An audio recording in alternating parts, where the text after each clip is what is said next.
Hi everyone, and thanks for watching another Lanzarote Information News and Weather Bulletin. I'm Mike from Lanzarote Information. And yes, that is a full drum set you can see over my shoulder. We're staying in a hotel in Asturias, and it's dedicated to music, and each of the rooms has a theme, and our room is themed as the drum room. So for those of you who don't know, we're on a road trip. We started in Cadiz, which is right in the south of Spain, the southernmost tip of the peninsula, and we've driven all the way up sort of between Madrid and the east coast of Spain, and then across the top, and we're now in Asturias, pretty much the northernmost part of the peninsula facing the Cantabrian Sea. And after a few days here, we'll be heading south again, this time coming to the west of Madrid, working our way back down again to Cadiz to get our ferry back to Lanzarote. But you're not here to hear about our trip, you're here to catch up on the news and weather from Lanzarote. What I will say before I move on is that I'm not doing the usual useful Spanish phrases while we're away on this trip, and I'm not putting images in and giving you lots of detail like 3 things to do next week. This is just a quick and dirty version of the news to bring you up to date, so I hope that's okay with you all. I will give you a quick tip though. If you are ever doing a road trip in Spain, look out for the menus del dia. Every restaurant pretty much here does a menu del dia. It's a 3-course meal, it's good value for money, and it's the reason most Spanish people eat their main meal in the middle of the day and just have tapas in the evenings, because these are just fabulous, filling, healthy meals that you can fill up on for not a lot of money. As an example, yesterday in Asturias, we found a restaurant doing menu del dia for 14 euros each. Now that includes 3 courses, a glass of wine or a beer or a soft drink, and also a coffee at the end of it. And it was absolutely delicious. We had a big house of the salad as our, a big salad of the house as our starter, which had tuna and eggs in it and a lovely dressing. That was followed by fish bites lubina, which had been deep fried, a bit like fish and chips in a batter, super fresh, with a portion of chips. And then there was a choice of desserts ranging from double chocolate mousse to a lemon sorbet to a flan of cheese, a cheese flan. And as I say, that was all included with wine, with beer, coffee and everything you needed for 14 euros a head. So look out for those, as I say, while you're travelling in Spain. Right, let's crack on with what you're really here for. And the first of those is, the first thing to update you on is the weather back in Lanzarote, and I've been following it closely through friends on the island, but also checking the weather forecasts and even looking at the cameras we have on our house to see what it's actually doing. And the good news is it's been classic summertime weather for Lanzarote without the strong winds. So the winds have died down now. It looks like blue skies, temperatures in the low to mid 30s, and very pleasant indeed. So I hope it's like that when we get back. So let's move on to the news. The economy of Spain is doing very well as a whole in the second quarter of the year. The GDP grew by 2.8%. But the 2 leading lights of that Spanish economic growth are the Balearic Islands and the Canary Islands. So the Balearics recorded a 3.8% growth, making them the fastest growing region in Spain. The Canaries were pretty close behind at 3.2% and in second place. So really good, strong economic news. I'm particularly interested that I keep seeing reports in the British press that suggesting that Mallorca is struggling. I don't know where this story has started from, but what happens is that one newspaper gets it and all the other newspapers seem to run it without actually checking the facts. Mallorca is having a very good summer indeed, and they are leading the GDP growth in Spain in the second quarter of the year. Summer's well and truly underway on the island, and that means that the summer fiestas are underway. And we have a travelling fair that comes and visits Lanzarote every year. And I think they tour some of the other islands as well, but they're based in the mainland of Spain. They are now in Puerto del Carmen. They've set up in the Varadero, the Old Town Harbour area in Puerto del Carmen for the Fiesta del Carmen, which is taking place over the next couple of weeks.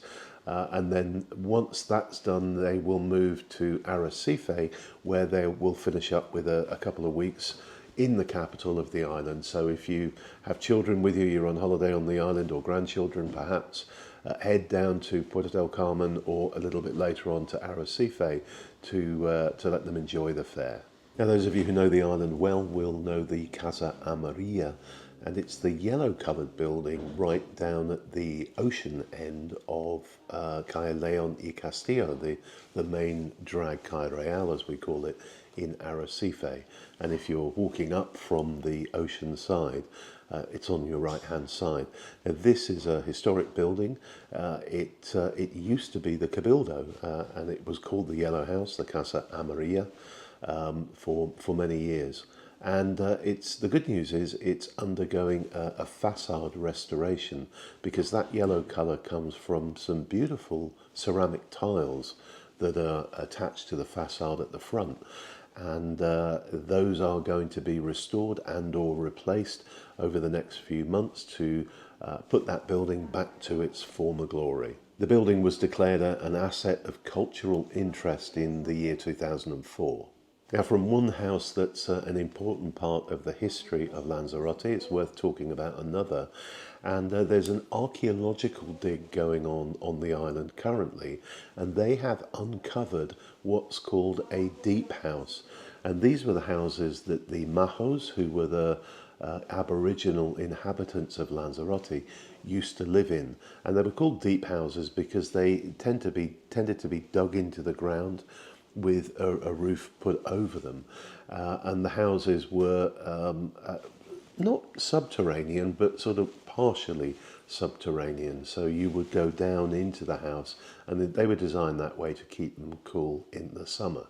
Now, this particular dig has turned up a very intact, or a much more intact than usual deep house, and it's been carbon dated. The stuff inside it has been carbon dated, suggesting that it was in use in the period 200 BC to 100 BC. And there's also been evidence discovered in it of the fact that the people who lived in it were trading with the Romans, because there were Roman amphoras found in it, and it's thought that they would trade salt and animal skins with the Romans who were passing past the island on their travels. Now, this particular house, it's the earliest one discovered so far. So the headline being given to it is the first house on the Canary Islands. I'm not sure that's true or particularly accurate, but it's certainly the earliest one that we've discovered so far, and are able to piece together the shape of it and how it looked and so on. And the house had quite a sophisticated water storage system, which again was designed to keep the water cool and out of the sun. And it also had a full-on tannery. So this is where the idea that perhaps animal skins for clothing were being traded by the people in it comes from. This tannery section was almost like a mini factory, if you like, that was producing or turning animal skins into material that could be used for making clothes. Now, we've already reported that the cruise line MSC will be basing a ship in Lanzarote in the winter of this year and into 2026 as well. And this is different to what we've had before, because having a ship actually based on the island means that passengers can embark and disembark from Lanzarote. So, you may well have people flying into Lanzarote to spend a couple of days here, and then getting onto the ship to do a tour of the Canary Islands, and then coming back and disembarking here at the end of that cruise. So we've known about the MSC ship for some time. What we learned this week is that a second cruise line will also be basing a ship in Arrecife for the next 3 years, starting this winter, and that is the AIDA line, which is a cruise ship line which predominantly takes Spanish, Italian and German passengers on cruises around the Canary Islands. And last week I mentioned that I was frustrated that we'd had no news about the Playa Honda underpass and why it hasn't opened yet when it's been ready for at least a month. Well, I don't know whether someone from the Cabildo watched the video or what, but there was a leak to one of the local papers from the Cabildo which gave us the news that the issue is they are waiting for sign-off in order to open the underpass from the Canarian Parliament. Now, we don't know which department of the Canarian government they're talking about, but apparently there needs to be a sign-off before they can actually open it, and they're not likely to be able to achieve that before the next month. So it's likely that it may not open until the end of August or the beginning of September, which is madness. Locals in Famara have denounced parking down there, and apparently a lot of tourists visiting the Famara beaches are parking on the dune part, which is a protected area, and they shouldn't be. And there are horrendous photos that have been posted on social media and in the local press showing lots and lots of vehicles parked in the sand down there and blocking the road.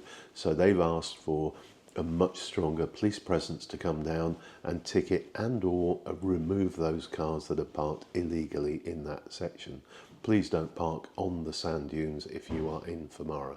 And finally in the news, sticking with Famara, blue dragons caused the beach to be closed last week.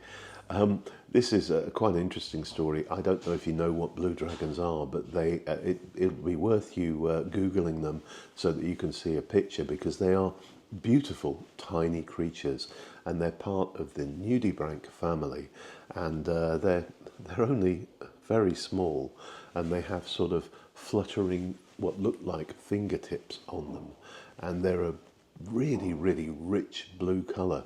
Now, we don't normally get them in Lanzarote, but occasionally when the current is right and the tide is right and the water temperature is right, we do have a few of them come and visit. And 5 specimens were found on Famara. The reason the beach was closed is because these things, although they look beautiful, pack a really powerful sting. And they eat jellyfish and Portuguese men of war. And what they do is take the poison from the stings of ordinary jellyfish and Portuguese men of war, and then really concentrate them into their sort of shivering tentacles, so that they give, when they give you a sting, it's much more powerful than from a run-of-the-mill jellyfish. And it won't kill anyone, but it's very painful and lasts for many hours. So the wise decision was taken to close the beach. It's reopened since, and they've probably gone away for another few years. But as I say, just Google them and have a look at how beautiful these creatures are. Well, that's it for this week, a short and sweet one. And that's partly because I'm leaving out some of the bits I normally do, but actually it's mainly because the news from Lanzarote has been sparse this week, and I've been staying on top of it all week. And that usually happens in the summer. For some reason, everything goes a bit quiet in the peak of the summer season, and not a great deal happens, and that's why the news bulletins in this period are short. But I hope you found it interesting or useful. If you did, please give us a like. If you've got any questions, just leave a comment below, or comments, or anything you want to know about Lanzarote, leave a comment on any of the videos. I read every single one of them, and I'll always do my best to answer them for you. So thank you very much for watching, and bye for now, everyone. Bye.